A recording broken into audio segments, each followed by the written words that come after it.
Okay, so I am a card-carrying social scientist, an anthropologist, and so I am somebody who studies not cheese, but people who make and work with cheese. In other words, you guys. Okay.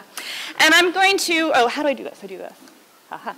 So I'm going to share with you just a slice of some of my observations over the last 8 years from research in the United States. And I am going to, because of our conversations, focus on some of the challenges of ensuring and regulating the safety of this most malleable and dynamic of foods, but from a bit of a cultural perspective. So what I'll be doing is sort of reaching back, making connections to a lot of the themes that have come up in previous talks, and maybe work towards a bit of synthesis. We'll see. So as you guys have been hearing, in the US, cheese safety is promoted through pasteurization. Raw milk cheese, legal only if it's aged at 1.7 degrees centigrade for 60 days. Raw milk cheese is a regulatory exception, okay, in the States. And I should just note that thermized milk counts as raw in the States. It's pasteurized or it's not, and so it gets lumped as raw.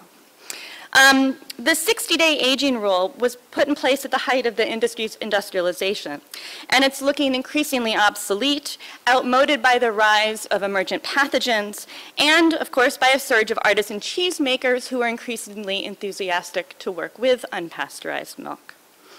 Given growing consumer interest, support for agricultural artisans, and I have to say anti-big government political sentiment, I don't see that a total ban is likely, but the law will be changing, right? So what is going to take the place of the 60-day rule?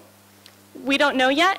Whether it's going to be beneficial to artisan cheesemakers or burdensome, we also don't know yet.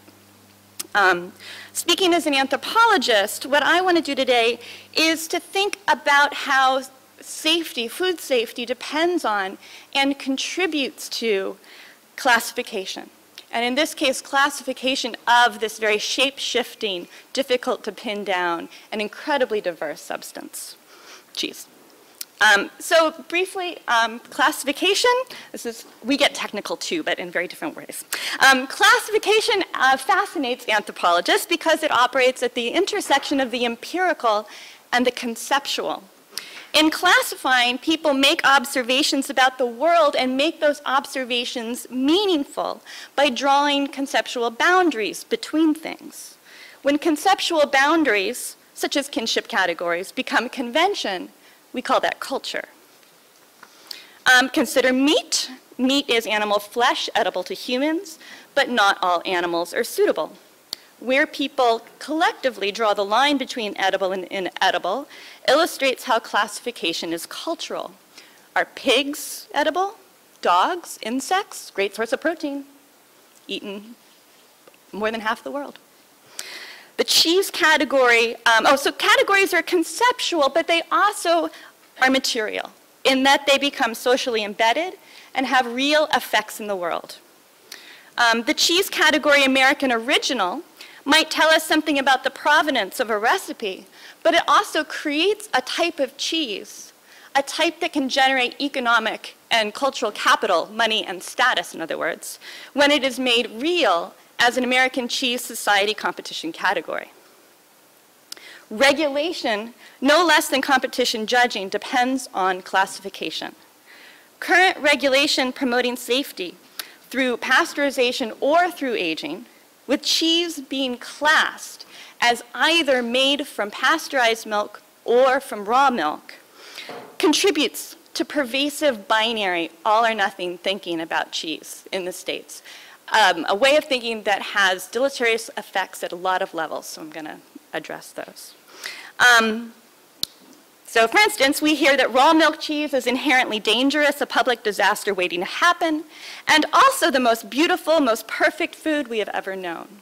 And the sentiment is very high on both sides, and it can be difficult to bridge that. Future regulation of raw milk cheese will need to overcome this kind of all or nothing thinking. And to see why, I'm just going to start with a little bit of history. First, let's note, can you guys see these slides? The sun came out, which is great, but it does make the pictures less nice. Let's first note that raw milk cheese is a modern invention. Sorry? The idea of raw milk cheese as a category of food doesn't exist without pasteurization. Of course, 100 and some odd years ago, all cheese was made with raw milk. It wasn't remarkable. It was simply cheese. And for generations, it was made by farm women. Cheese making was a domestic art. Women added rennet when milk felt warm to the touch. They drained curd when it had the right grip, not when an acidometer told them to. And quality was variable. By the 19th century, cheesemaking's inconsistency came to be derided as unscientific and inefficient. By mid-century, men took over production through a regional factory system in which creameries pooled milk from neighboring farms. And in the US, unlike in England, in Britain, in the 19th century, farmhouse cheese disappeared. It really stopped commercial domestic cheesemaking. Consistency, though, remained a problem until bacteria were discovered to be responsible for curdling. Once scientists isolated and cultivated lactic acid bacteria, as you know, pasteurizing cheese milk could follow because it had to be reseeded. Beginning in the 1930s, American factories reformulated recipes to work with pasteurized milk, enabling use of older milk that had traveled greater distances.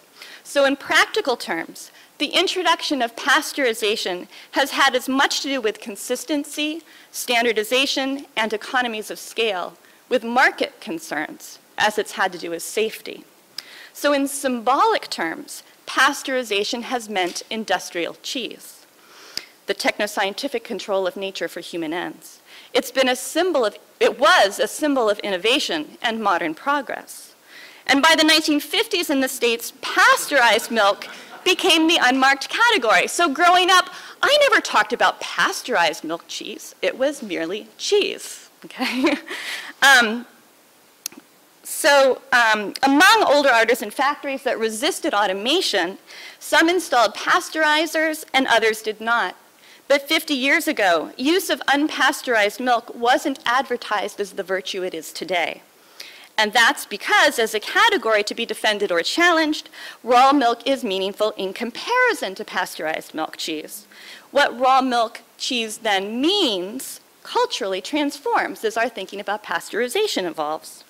So in the middle of the 20th century, raw milk cheese looked to be obsolete, unnecessarily risky because it could be avoided. To dairy scientists trained to optimize standardization as well as safety, and let's be clear, who envision industrial scales when they think about dairying. The benefits of pasteurization are incontrovertible. It's their black box. They don't open it up to question it. Which is precisely why, to verify pasteurization, what cheesemakers in the States have to do is record your time temperature, thing. You don't have to test for that all the bugs have been killed off. It's an article of faith that if you hold the milk at the right temperature for the right time, it will occur.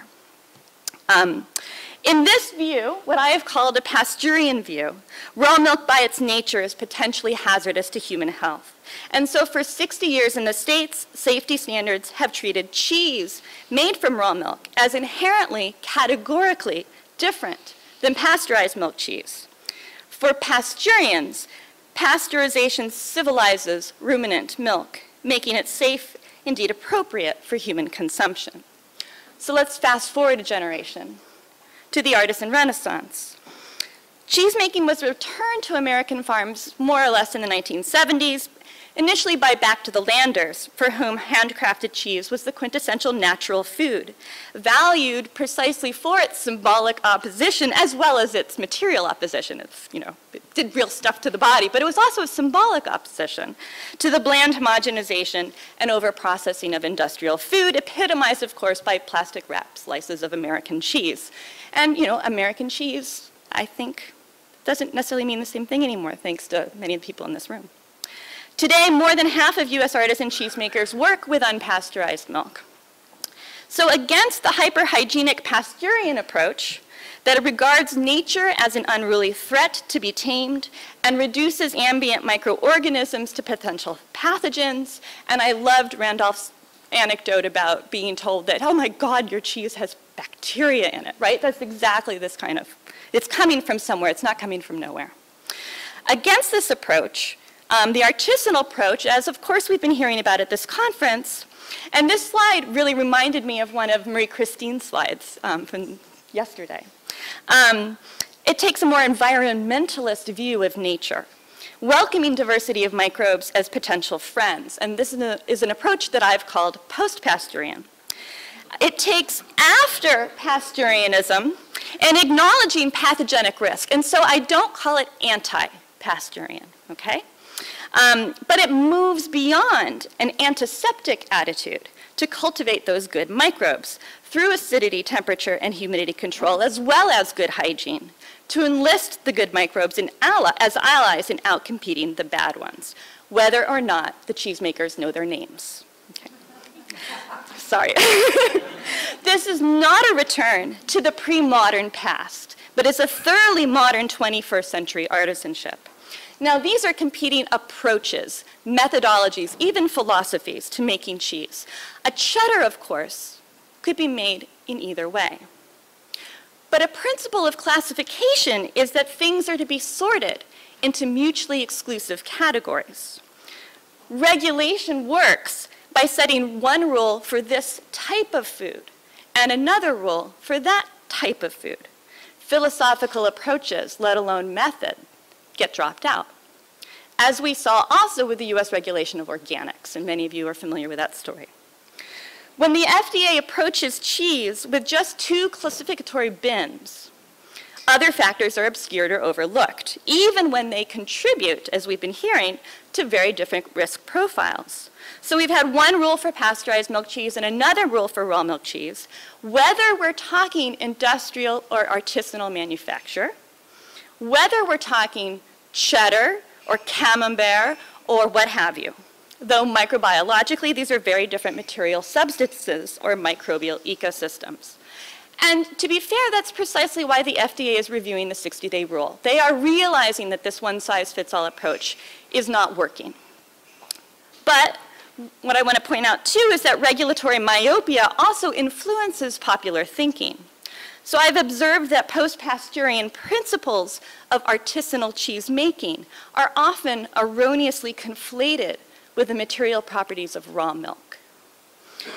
So if regulators overestimate the supremacy of pasteurization, some consumers overestimate the power of those good microbes to guarantee quality as well as safety. And I've been talking to people and I know that kind of rhetorical slippage occurs here as well.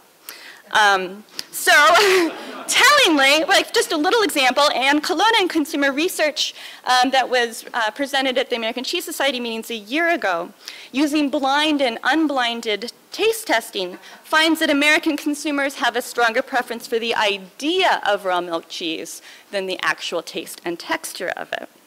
They think it should be better. They've been told it's better. The idea reinforced by the 60-day rule is that you're either for milk or you're for raw milk or you're against it. And alarmingly, to me, to my chagrin, my notion of the post-Pasteurian ethos has been co-opted to suggest that there can be nothing good about pasteurized food, a very naive position that I utterly refuse. And yes, that's a maternity t-shirt that you can order online. Through Tea Party websites, which is a whole other story. So this kind of all or nothing thinking is unhelpful, even dangerous, because raw milk cheese and pasteurized milk cheese, for that matter, is not one thing. These two categories are not very useful in many ways. Not all these cheeses are equally well made or equally risky or equally tasty. And so one thing we can think about is how we talk. So maybe rather than talking about raw milk cheese is this, and raw milk cheese is that, maybe raw milk cheese has the potential, or it can, or some raw milk cheeses, because again, they're not all the same.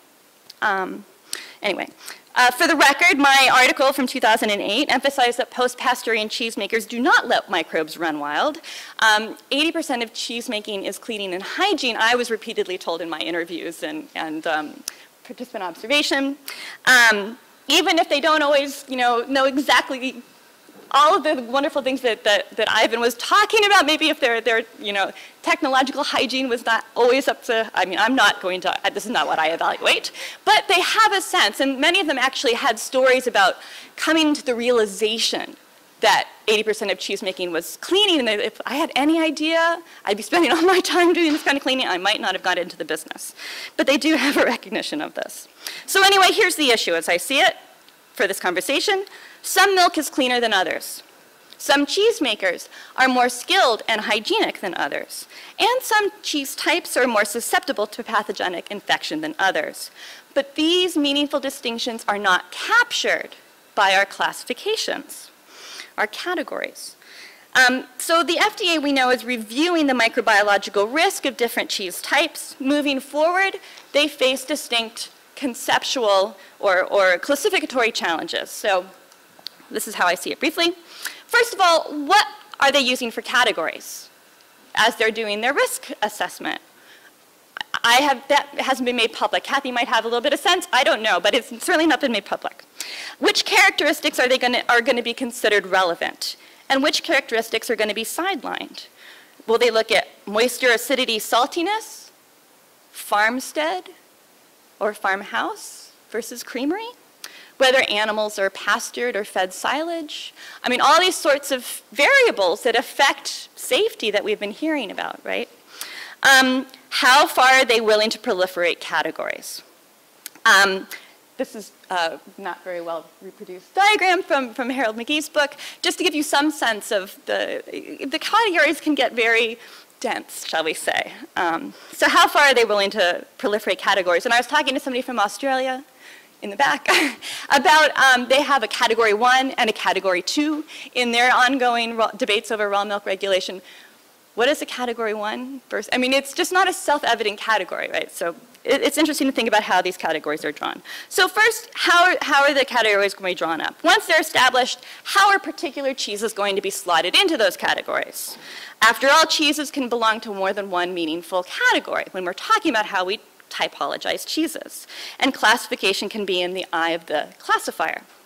And I think the challenge is particularly acute for this in the US, where new cheeses that are being invented all the time do not come stamped with classificatory markings. And their artisanal status is often secured through novel naming, okay, giving them a unique name. What on earth might a timberdoodle be, right? How would you classify a timberdoodle, right? How is an inspector to know how to classify a timberdoodle? I love this cheese, by the way. Whimsical naming rejects explicitly affiliation with established typologies. This is just one. And that's something to think about, right? Because regulators should also think about how their categories mesh with popular categories. The issue isn't merely to determine what the legal rules should be, but how and how effectively they're going to be enforced. And as Kathy mentioned, and as we've been hearing, the inspectors are not really necessarily versed in the subtleties of cheese, even the basics, right? So categories do a lot of work for conveying information. So it's important what categories they're working with. Categories themselves are very tricky. So super briefly, what kind of a classificatory system is this? Well, in short, it's kind of a mess, right? Against the ideal parameters of principles of classificatory systems, these categories are organized by more than one organizing principle. The categories are clearly not mutually exclusive. A cheese could certainly belong to more than one.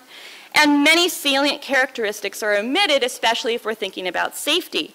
What are we going to do with mold ripened or washed rind or natural rind or farmhouse or raw and pasteurized aren't here, right? Here's another, this is Zoe's here actually. I didn't know that when I put the slide in here. So here's one affineur's typology. So again, different professions also have different ways of thinking about what's significant What's the difference that makes a difference when thinking about different kinds of cheese? So anyway, it's endless how we can think about types of cheese. And it's important then, this is the third thing, again, not simply to come up with a scientifically sound classificatory system, but to come up with a sound system that is legible and meaningful to producers, mongers, inspectors, and consumers alike. Because food safety is really a relationship between those four, between people, right? So food safety is not really inherent in a particular type of food. It's a relationship between this food now, the state it's in at this moment, and the biological capacity of an eater to incorporate that cheese. That's really what the actual occurrence of food safety is. But of course, we can't regulate that. And so we need these categories to try to draw out boundaries. But it's a very, very challenging problem, which is why I'm an anthropologist and not a regulator. Okay, so quickly. I just have one final anecdote to talk about, again, the importance of thinking about these categories and some of the consequences. And briefly, Art raised it, so let me just address it quickly, which is the advice to consumers, and again, we have to put consumers into this equation, to avoid soft cheeses so as to avoid Listeria monocytogenes. In introducing the category soft, which is an indicator indirect of moisture, which doesn't fit into the raw pasteurized dichotomy, inadvertently the FDA drew attention away from the protective function of pasteurization. It introduced semantic confusion. And believe me, there's a lot of confusion out there. These are just very small sample from pregnancy websites, and the same queries get posted year after year after year, okay? Laughing cow, undeniably soft, unlikely to cause harm. So in 2005, the FDA clarified its warning, now advising pregnant women to avoid soft cheeses unless the label states use of pasteurized milk. So now we have a classificatory grid rather than a binary opposition, which should clear up the laughing cow question. But it leaves unaddressed the status of a hard raw milk cheese, even beyond the trouble of where to draw the line between hard and soft. And when I was pregnant, I spent a lot of time trying to figure out where to draw the line between hard and soft. And yeah, nobody wanted to come down and tell me where to draw that line, right? Nobody wants to take that responsibility. But those categories are out there. And mongers are often on the front line of having to make interpretations. It also suggests, this grid, that bloomy rind cheeses are safe from Listeria if they're pasteurized. And of course, Kathy's lab has shown us that that is not indeed the case at all. Meanwhile, Mexican-style cheeses are prominent on the list, not only because of potential inherent susceptibility, but I would argue or suggest more significantly because the US's largest outbreak of cheese-related listeriosis was linked to queso fresco that was made in a bathtub and sold door to door. So in other words, the problem is not the type of cheese, but the unruliness of a microbial ecology that could flourish in what's often an unregulated or shadow economy of domestically produced food for commercial sale, okay? That, again, doesn't get conveyed when you just see this sort of category. So the deployment of broad classificatory categories, pasteurized, soft, obscures the material specificities or the exceptions on which regulation is actually based. However much we want and should demand sound science to back food regulation, categories are contingent facts of culture and politics, which is why the FDA official speaking at last year's ACS meeting could not specify what alternatives to the 60-day rule they're considering. It's not simply a scientific question, but a cultural, political, and budgetary one. So we will all stay tuned. Thank you.